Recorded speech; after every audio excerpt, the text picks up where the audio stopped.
Hello everyone, welcome back to my channel law with Roshni. पिछली video में हमने एक सिंपल से क्वेश्चन का आंसर ढूंढा था, लॉ क्या होता है।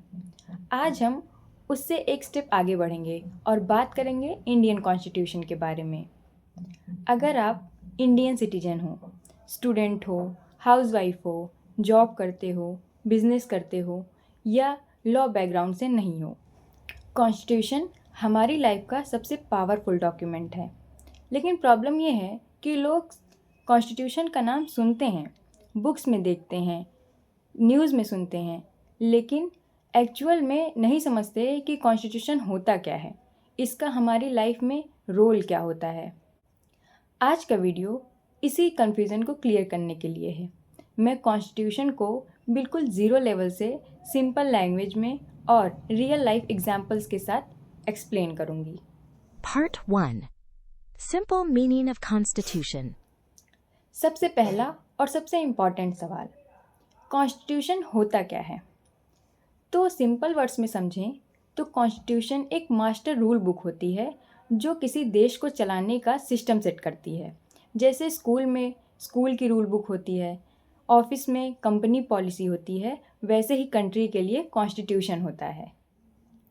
कॉन्स्टिट्यूशन ये डिसाइड करता है कि देश कैसे चलेगा, गवर्नमेंट के पास कितनी पावर होगी, गवर्नमेंट क्या कर सकती है, गवर्नमेंट क्या नहीं कर सकती है, और सिटीजन्स के क्या राइट्स होंगे। और सबसे इम्पॉर्टेंट बात, कॉन्स्टिट्यूशन का मेन काम होता है पावर्स को लिमिट में रखना, क्योंकि अनलिमिटेड पावर डेंजरस होती है।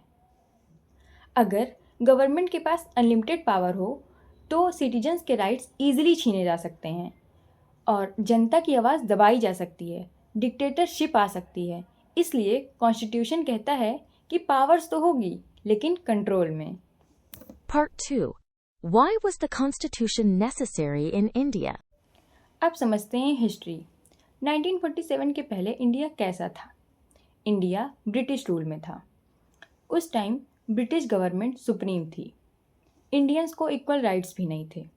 इंडियंस अपने ही देश में सेकेंड क्लास सिटीजन्स की तरह रहते थे।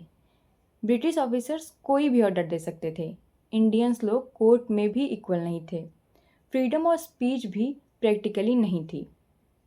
इसलिए जब इंडिया इंडिपेंडेंट हुआ तो सबसे पहला सवाल ये था कि अब इंडिया कैसे चलेगा, रूल्स कौन बनाएगा, गवर्नमेंट को कौन कंट्रोल करेगा। आंसर था इंडियन कॉन्स्टिट्यूशन। इंडिया ने डिसाइड किया कि अब कोई रूलर या किंग सुप्रीम नहीं होगा, इंडिया का कॉन्स्टिट्यूशन सुप्रीम होगा, जिसमें सब सिटीजन्स लॉ के सामने बराबर होंगे। इसी वजह से इंडिया ने अपना खुद का रिटन कॉन्स्टिट्यूशन लिखा, जिसमें लिखा गया है कि राइट्स क्या हैं, पावर्स क्या हैं और लिमिट्स क्या हैं। इसी वजह से इंडियन कॉन्स्टिट्यूशन वर्ल्ड का लार्जेस्ट रिटन कॉन्स्टिट्यूशन है। Part 3. Who and how does one make the Constitution? Indian constitution एक दिन में नहीं बना।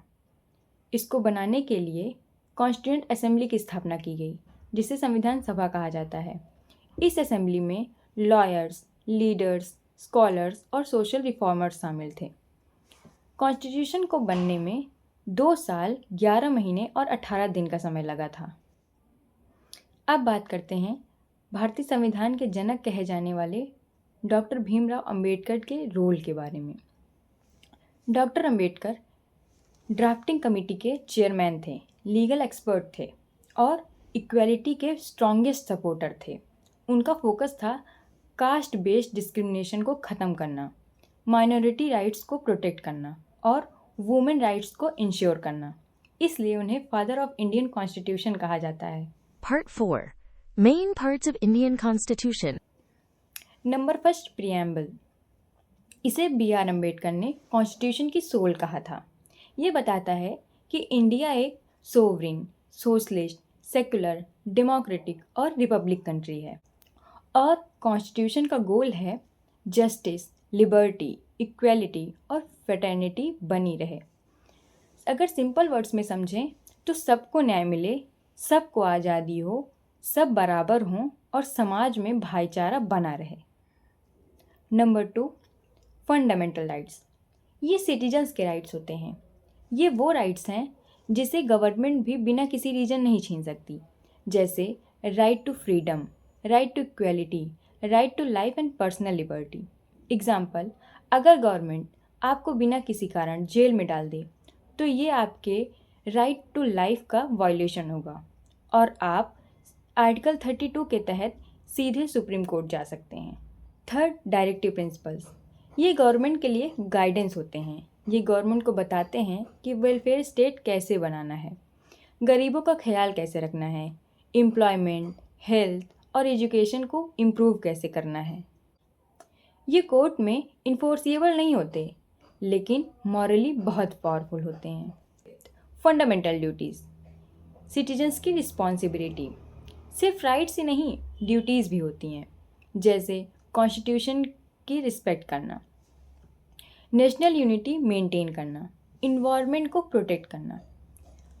Rights plus duties equals responsible citizen. Part 5. Supremacy of Constitution. India में कॉन्स्टिट्यूशन सबसे ऊपर है। पार्लियामेंट, गवर्नमेंट, कोर्ट सब कॉन्स्टिट्यूशन के अंडर काम करते हैं। अगर पार्लियामेंट कोई ऐसा लॉ बना दे जो कॉन्स्टिट्यूशन के अगेंस्ट हो तो कोर्ट्स उस लॉ को कैंसिल कर सकती है। इस पावर को कहते हैं जुडिशियल रिव्यू और इसी वजह से कॉन्स्टिट्यूशन डेमोक्रेसी का बैकबोन कहा जाता है। आज के वीडियो में हमने डिटेल में समझा कॉन्स्टिट्यूशन क्या होता है, क्यों ज़रूरी था, बनाने वाला कौन था, कॉन्स्टिट्यूशन के मेन पार्ट्स क्या हैं और कॉन्स्टिट्यूशन क्यों सुप्रीम है। अगर आप कॉन्स्टिट्यूशन को समझ जाते हो तो आप अपने राइट्स के लिए अवेयर हो जाते हो और अपनी ड्यूटीज़ को भी समझते हो। अगर आज का वीडियो आपको थोड़ा सा भी हेल्पफुल लगा हो तो please like, share and subscribe law with Roshni. मिलते हैं नेक्स्ट वीडियो में जिसमें हम फंडामेंटल राइट्स के बारे में डिटेल में बात करेंगे। This is Roshni signing off.